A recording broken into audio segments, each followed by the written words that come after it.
সবাইকে জানাই গোপাল পুজোর শুভেচ্ছা। আর বাড়িতে এটা অনেকদিন থেকেই পড়েছিল, তো আমার শাশুড়িকে জিজ্ঞাসা করলাম তো এটার ওপরে একটু ডিজাইন করে দেবো। বললো হ্যাঁ, তো করে দাও। তো সকাল সকাল নিয়ে বসে পড়েছি। আর তারপরে এই যে গোপাল ঠাকুরকে বলেছিলাম যে আমি মানে সাজাবো, তো বলেছিল ঠিক আছে। তো আমি এটা চান টান করে ঠাকুরকে সাজাতে বসেছিলাম আমার গোপুসোনাকে।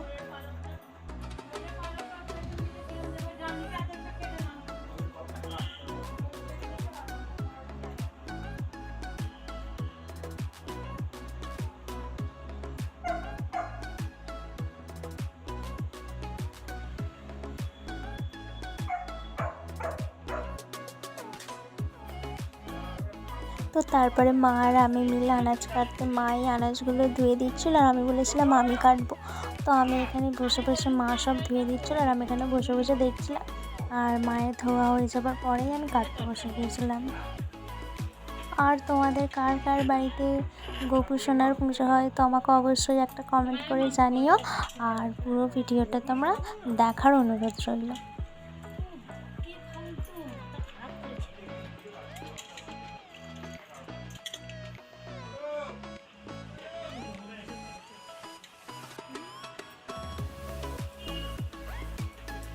আর আমি না এখানে আনাজ কাটছিলাম, আর ওই যে আমার পাশে রানী বসে আছে।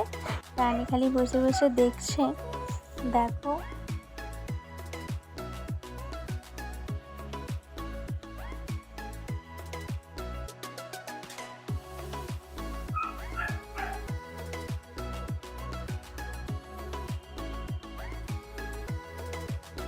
তো আনাজ কাটা হয়ে যাবার পরে মা বলল যে চলো লুচি করা হোক, আর এখানে তুমি আটাটা মাখবে আর আমি এখানে যে ফুরুলি আর ওই যে ভাজা পিঠে হবে তার জন্য করছে। তো মাও মাখছিল, আমি এখানে মাকে বসে বসে একটু হেল্প করে দিচ্ছিলাম।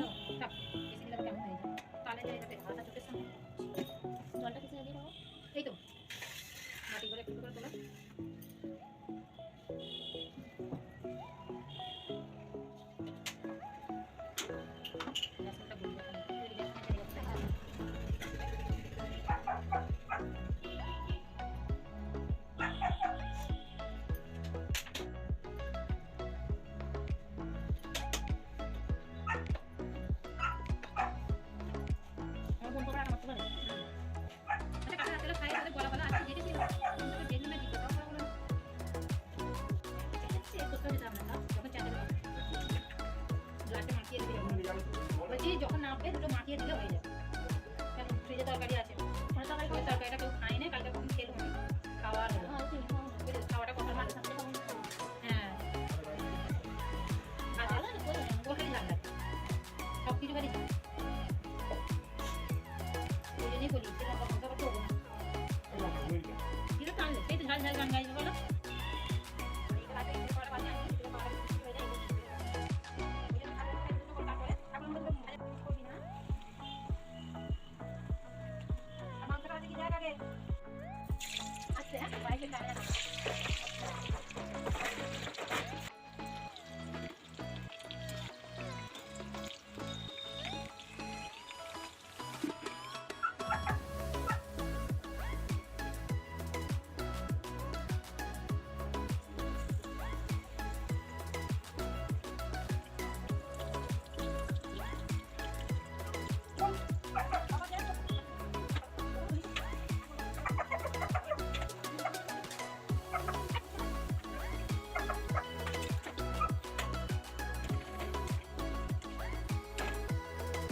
মা তো ওদিকে সব জোগাড় করছিল আর আমি মাকে বলেছিলাম যে মা তুমি ওদিকে ওইগুলো করো আর আমি এদিকে ঠাকুরের যত খাবার আছে সব আমি বানাবো। তো মা বলেছিল যে ঠিক আছে তুমি বানাও তাহলে, আর আমি এদিকে সব কাজগুলো করি।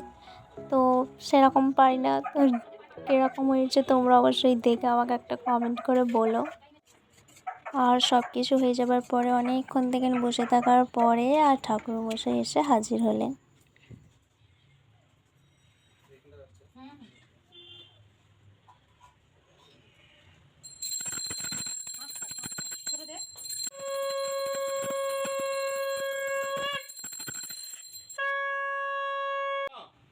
গন্ধ পুষ্পে গন্ধ দিব্য নমঃ।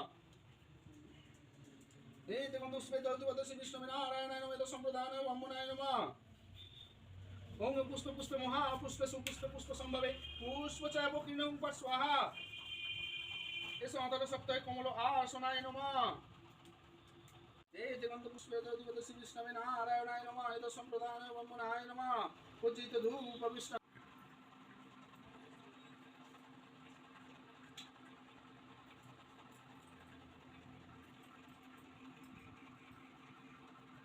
বিষ্ণুর পাধার্ঘ সম্ভূতে গঙ্গে ত্রিপথ গামিনী ধর্ম দ্রবিতি বিখ্যাতে পাপঙ্গে হরদান্নবী শুদ্ধয়া ভক্তি সম্পন্নে সীমাত দেবী জাহ্নবী অমৃতেন অম্বুনা দেবী ভাগীরথী স্নেহিরাম নমো গঙ্গা নমো গঙ্গা নমো গঙ্গা নম অপবিত্র পবিত্র বা সর্বাবস্থান গতরূপী বা যা স্মরে কুণ্ডলিকাক্ষং সবাচ্য অভ্যন্তর শুচি নমো শুচি নমো শুচি নমো শুচি নম শঙ্খচক্র ধরঙ্গ বিষ্ণু শ্রীভুজং বাসসম বারম্ভে বর্ণনাং বিপ্র কুণ্ডলিকাং স্বরে ধরি নমো শ্রীকৃষ্ণ নমো শ্রীকৃষ্ণ নমো শ্রীকৃষ্ণ।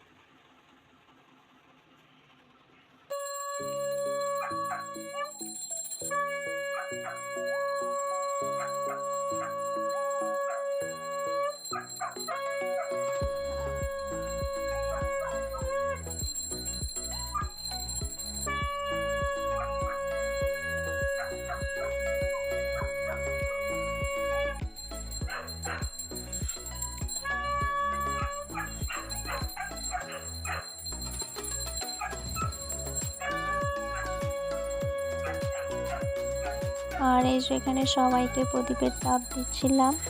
আর আমি ভাবলাম যে আমার 3টে সদস্য কেন বাদ যাবে, তো এই যে রানীকে দিচ্ছিলাম। আর তারপরে রানীর ওই যে ছানাপোনাগুলো ওখানে বাঁধা আছে, তো ওরা জ্বালাতন করছিল জানো তো বন্ধুরা।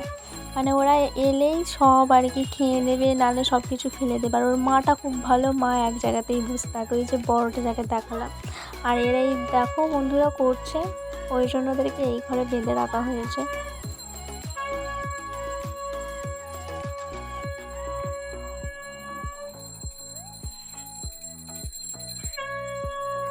তো এখানে পুজো কমপ্লিট হয়ে যাওয়ার পরে মাকে বলেছিলাম যে মা আমি বিকালের দিকে একটু বাবার বাড়িতে যাব, যেহেতু বাবার বাড়িতেও পুজো হয়, তো সেই জন্য বিকালে ও আর আমি চলে এসেছিলাম। আর এখানে এই যে বড়দি ভাই এসে দেখছি সব কিছু রেডি করছিল। আর আমার এই গোপুসোনাটাকে কেমন দেখতে লাগছে অবশ্যই একটা কমেন্ট করে জানিও। আজ থেকে প্রায় 12 বছর ধরে গোপুসোনা আমাদের বাড়িতে আছে। আর এখানে না আমার বোন দেখি ও একটা তিলক পরেছে, আমি বলছিলাম যে একা একা পরেছিস, আমাদেরকে একটু পরিয়ে দে না রে বলে, তো আমাকে এইসব পড়াচ্ছিল। আর তারপরেই আমার বড়দিভাই বলছে আমিও একটু পরবো, তো আমার সাথে সাথে ও পরিয়েছে। তো আমাদের সাথে সাথেও আমি আমার বরটাকে একটু তিলক পরিয়েছিলাম, তো তার ক্লিপটা একটু নেওয়া হয়নি।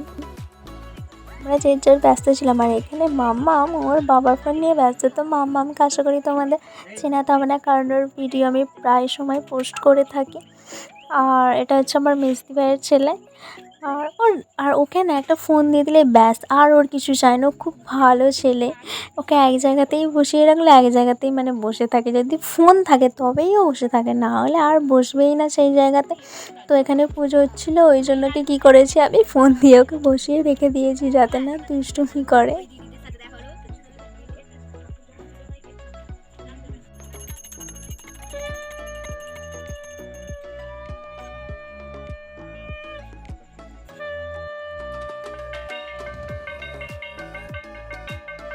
ও বন্ধুরা আমি ফোনটা নিয়ে নিয়েছিলাম, বলছিলাম যে দেখ পুজো দেখ এখানে, তো মেজে ওকে ধরে নিয়ে বসেছিল। আর আমি বারবার খালি ওকে জ্বালাচ্ছিলাম যে দেখিও কী করে। আর এই দেখো বন্ধুরা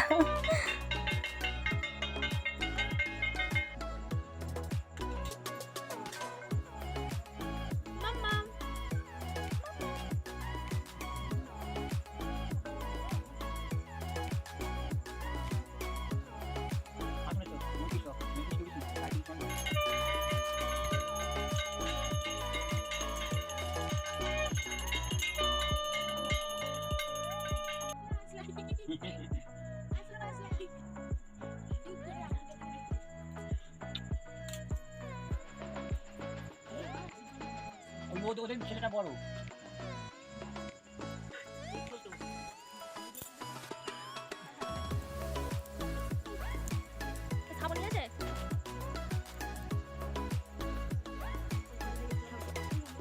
আর পুজো শেষ হয়ে যাওয়ার পরে বড়দিভাই বললে যে আমি সব একবার করে যে সব কিছু রান্না হয়েছে সব কিছু আমি একবার করে গোপু সোনাকে খাইয়ে দেবো। তো বললাম যে হ্যাঁ খাইয়ে তুই দিলেই হবে। তো বড়দিই দিচ্ছিলো, আমরা এখানে সব বসে বসে দেখছিলাম।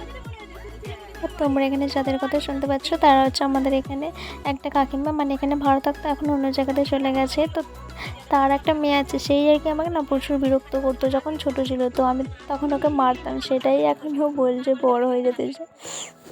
পুরো ভিডিওটা তোমাদের কেমন লাগলো অবশ্যই একটা কমেন্ট করে জানিও, আর ভালো লাগলে অবশ্যই একটা লাইক করে দিও। তো আজকের ভিডিওটা এখানে এন্ড করলাম মাম্মামকে দিয়ে। তো আবার একটা পরবর্তী ব্লগ আনবো। টাটা।